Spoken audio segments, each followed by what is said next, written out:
popular speaker started off a seminar by holding up a 2000 rupees note. A large crowd of 500 people had gathered to hear him speak. He asked, who would like this 2000 rupees note?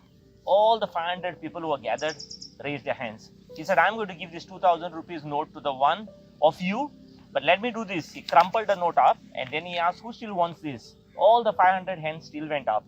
Well, he said, what if I do this? And he dropped the note to the ground and he began to stamp it with his shoes.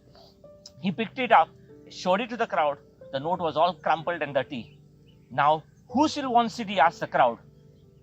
All the hands still went up. Friends, no matter what was done to the money, it was still wanted because it did not decrease in value.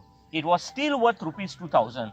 Many times in our lives, we are dropped, crumpled and ground into the dirt by the decisions we make and the circumstances that come our way. We may feel as though we are worthless, but no matter what has happened or will happen, you will never lose your value. Dirty or clean, crumpled or finely creased, you are still priceless to those who love you.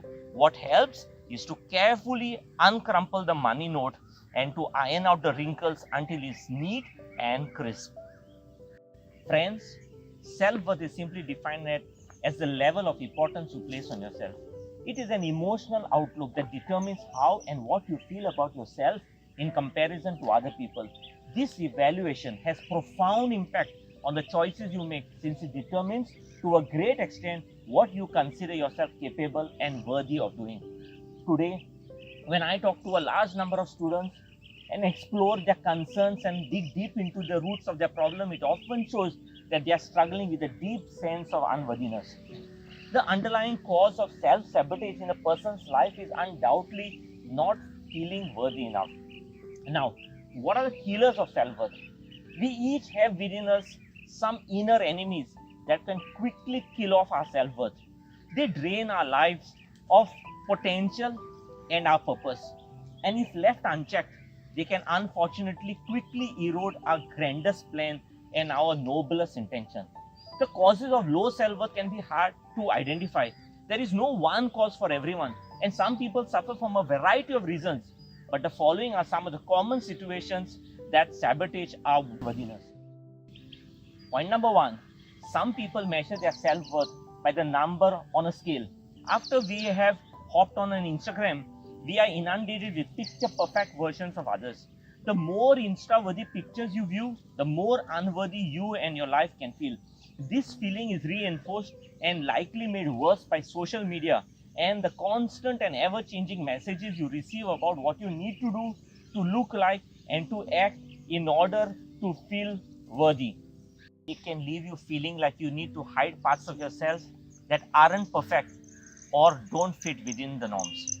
For many students, grades and test scores are the ultimate determination of their self-worth. A study at the University of Michigan found that 80% of students surveyed based their self-worth on academic performance. The third reason is we all fail sometimes, some more than others, and this leads to a feeling of ineffectiveness, powerlessness, and worthlessness. But the fact is, failure doesn't make you unworthy or less intelligent. The fourth point is, some people spend the best years of their life chasing after acceptance and validation and feeling terrified of rejection. They depend on others to give them value. Fifth is, as humans, it is in our nature to compare ourselves to others, and comparison is the biggest killer of self-worth. We live in a world that is great in measuring and comparing externals. We compare everything from our paycheck to clothes to physical features. Surprisingly, the most frustrating thing about comparison is that we compare our worst quality with someone else's best quality. And the sixth one is, for many of us, our self-worth is tied up to our accomplishments or our possessions. Right from birth, it is ingrained in us that our value is measured by our possessions. Too often, people confuse net worth with self-worth. So friends, if you want to go from feeling worthless to feeling worthy, you need to first stop expecting the world to validate your worth. Make sure that the people around you lift you up and not tear you down. Be careful who you spend your time with.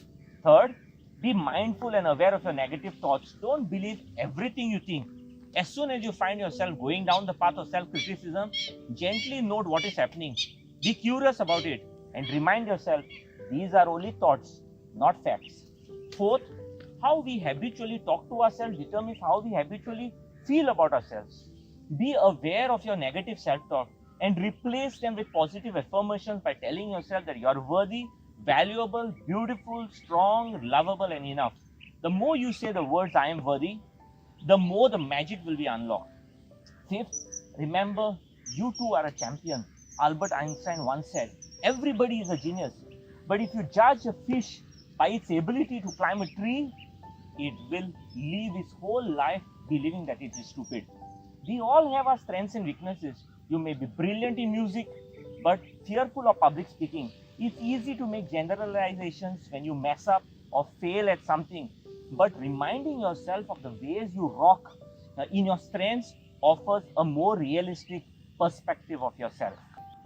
Sixth, take your face off Facebook. Scrolling endlessly through social media feeds is one of the fastest way to tank your self-worth, especially if you're prone to comparing your worst to other people's best.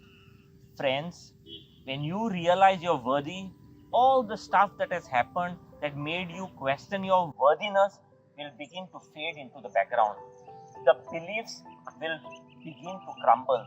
Those terrible feelings will begin to transform. And one day you look in the mirror and say, I am more than enough, and you will genuinely smile.